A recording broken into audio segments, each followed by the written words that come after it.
What's going on, guys? Welcome back to Everyday Minimalist. My name is Brandon. We have the Coke. And I hope you guys had an amazing 2020. It's been absolutely a crazy year, so I thought I would make this video to kind of close out 2020 and then move forward into 2021.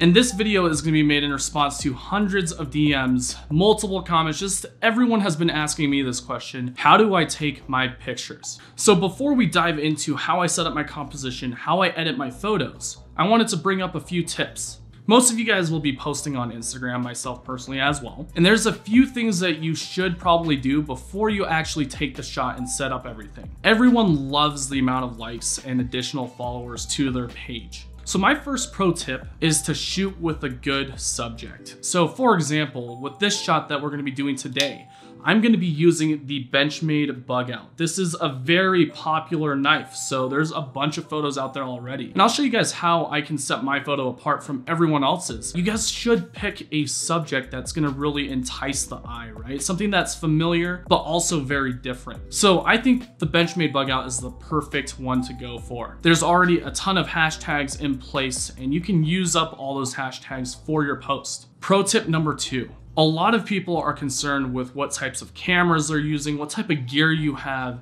It honestly doesn't matter too much. As you can tell, the channel's name is Everyday Minimalist. And how I came up with that name is basically it first started on Instagram. That was the first profile that I made. And the reason why I came up with that name is because I wanted to keep all of my shots very minimalistic, as well as my gear. And in all honesty, I only have a few pieces of camera gear. So for example, I use a Canon EOS RP, the same exact camera that I'm talking to you guys right now, with a stock kit lens, a 24mm to 105mm f4 to f7.5 lens, to give you guys an example. I also do have a 50mm 1.4. And with most of my shots, I use natural light or this one light. This is the Aperture F1, a fantastic light that kind of lets you adjust color temperature as well as the brightness. Now I picked mine up off of like Facebook Marketplace. This thing was only about 80 bucks. You can also get these really cool rechargeable batteries that you can pick up on Amazon for about $30 for a set of 2. So again, my second pro tip is to just try to work with what you got. You can really make a huge difference with just the composition and your creative mind. The last pro tip is to think about what photography is, right? Basically, all photography is you're capturing light. So your light source is going to be the most important thing when it comes to taking a picture off of your phone or even on a professional camera. And I would suggest you guys to look up some YouTube videos on how a manual camera works. You can even put your iPhone into a manual mode. So you can adjust the aperture, you can adjust the shutter speed, and then also the ISO. That might sound like an alien language to you guys, but for those of you that understand,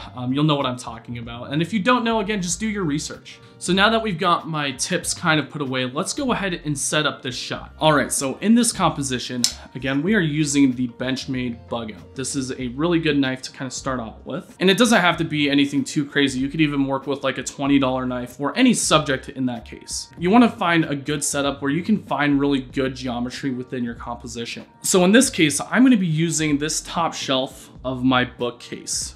What we're gonna do is take everything off of this bookshelf. So all my flashlights, my cards sitting in the back, as well as this vault case.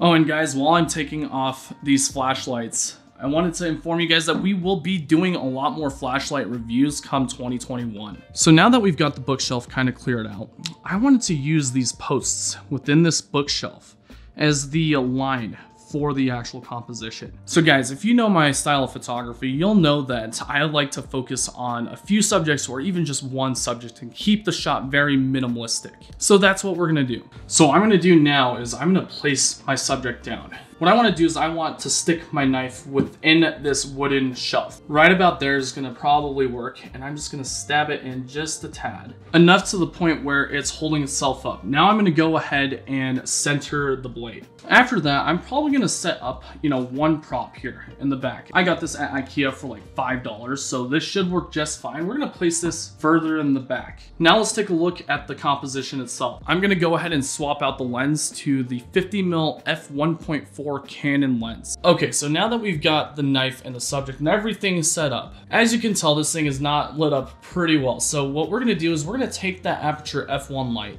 and then set it in the right position. It looks like I need to adjust the white balance within the camera. And here are the camera settings I use for this shot.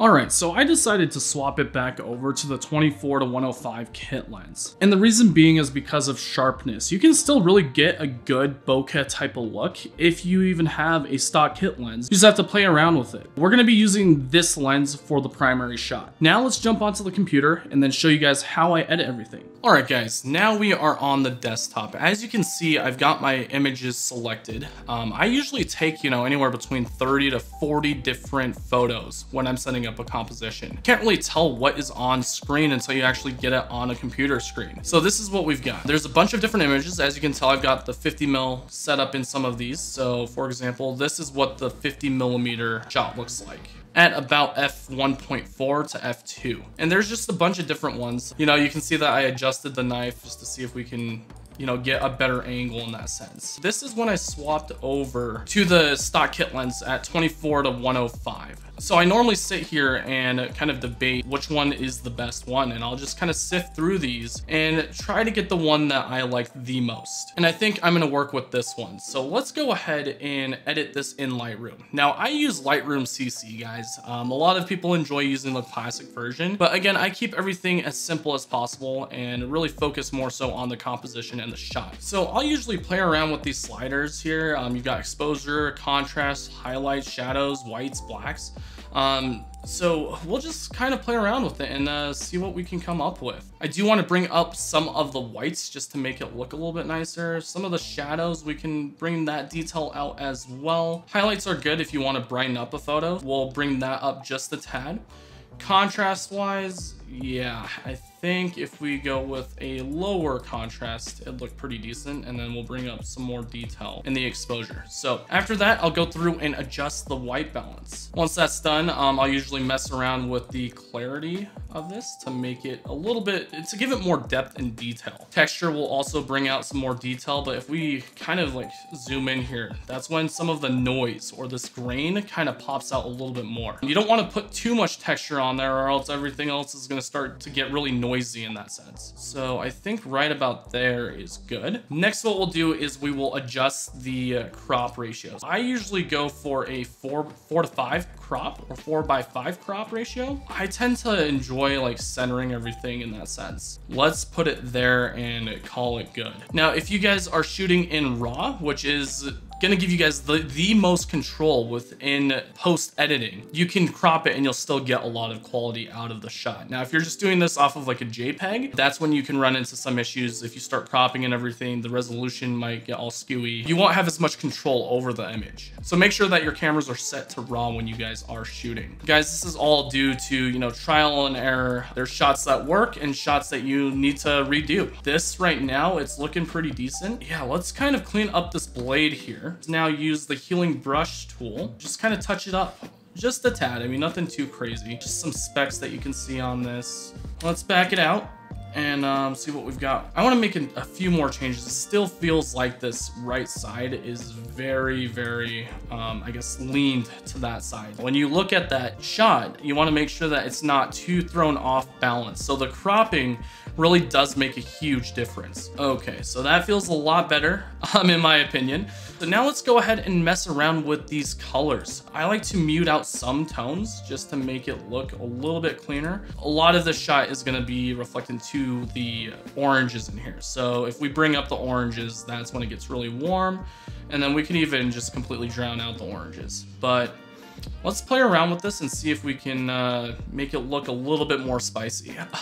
So now that we've got kind of all the colors and everything graded, let's go ahead and use this radial gradient tool. I absolutely love this tool if you want to focus your eye onto the subject within this. Basically, when you use this tool, kind of highlights around it when you do an invert. Basically, this will allow you to bring down the exposure and then harness that light and make it look like that subject is gonna really pop out in that sense. It's kind of like a vignette or a controlled vignette. So we could do like a super dramatic type of shot like that. I don't like that shot. That just looks like garbage. So I will widen this as much as possible and try to kind of make it so that subject pops out, in this case, the Benchmade bug out. And just to show you guys how far we've come so far, here is the edited version and here's the stock version. So we've brought out a few details here to make this thing really stand out. There isn't a ton of post editing that I do, honestly. Next thing to do is to go ahead and export this image. So what I usually do is I go with a large format. I have a folder set up already and I email that to myself so I can open it up on my iPhone and we'll get this posted on Instagram, guys.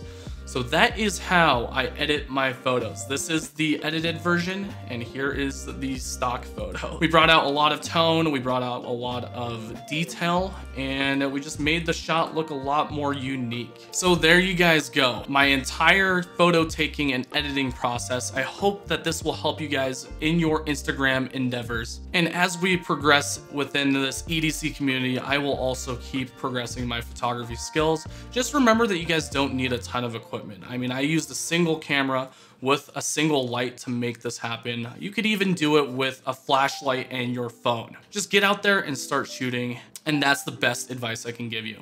I really hope you guys enjoyed this content. If you liked it, go ahead, throw me a thumbs up. If you disliked it, throw me a thumbs down, and I promise to you, I will do better next time. Again, thank you guys so much for dropping by. Have a happy new year, and we'll catch you on the next one. Peace out.